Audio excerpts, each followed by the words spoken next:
This is Dan Bedandi reporting for the InfoWars Nightly News. You were always told that the American dream was owning your own home, driving a nice car, having a big family. But in addition, paying your dues to society by joining the armed forces, as seen by many as the right thing to do. But what if I was to tell you that in some cases, joining the military isn't exactly about defending our country, but about being a human test guinea pig for military classified medical experiments, which includes force medicated by drugs, inoculations, inhalation of poisonous gases, and even torture by electrical shocks. Now let's take a good look at this article from CNN. CNN reports vets feel abandoned after secret drug experiments. The moment 18-year-old Private Tim Joseph arrived at Edgewood Arsenal in 1968, he knew there was something different about the place. It just didn't look like a military base, more like a hospital, recalls Joseph, a Pittsburgh native. He quotes, "It was like a plum assignment. The idea they would be testing new Army field jackets, clothing, weapons, and things of that nature, but no mention of drugs or chemicals."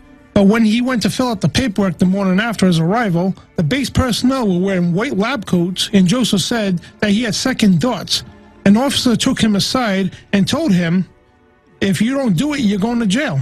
And then from 1955 to 1975, military researchers at Edgewood were using not only animals but human subjects to test witches' brews of drugs and chemicals. They range from potentially lethal nerve gases like VX and sarin to incapacitating agents like BZ.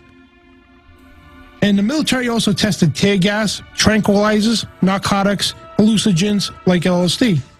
In this first report, it's a U.S. Army Chemical Research and Development Laboratory's technical report. And as we scroll through the document, you can see the chemicals that they use in reactions of BZ. And in this next document, it's called The Effects of Drugs on Human Operant Performance. And as we scroll through this document, in the highlights, you can clearly see that the United States Army used humans for test subjects. In this public record, titled Exclusive CIA Experiments on U.S. Soldiers Linked to Torture Program, a number of new articles have been published recently that have highlighted evidence of illegal human experimentation on U.S.-held terrorism prisoners undergoing torture. Then the article goes on to state that this report looks at those recent charges and reveals that experiments by a CIA researcher on human subjects undergoing SERE training went unreported in the legal memos of the Bush administration drafted to approve their torture program. It will also connect major military and intelligence figures to the SERE experiments and tie some of them to major science and experimental directorates at the CIA and Special Operations Command. And this article exposes the sinister plot called Project Shipboard Hazard and Defense, known as SHAD, was a program started back in the early 1960s to learn the vulnerabilities of U.S. warships during chemical and biological warfare attacks.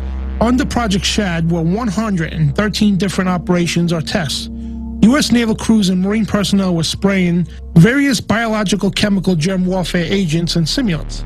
Some ships and even Marine personnel were sprayed from overflying aircraft, while other tests on ships were being sprayed by aircraft carriers. While some high-ranking personnel may have had knowledge of what was happening, most of the ship's crews did not. Project SHAD was controlled by the U.S. Army Desert Test Center, later known as the Dugway Proving Grounds in Utah.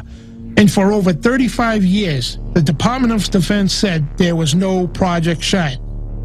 This report and these military classified documents you have just seen are nothing but the tip of the iceberg. And keep in mind, folks, that most military are completely unaware that they are being tested on by their own government. In part 2 of this special report, we're going to look at government admission of using troops as guinea pigs and its links to suicides. And this is Dan Bedandi reporting for the InfoWars Nightly News.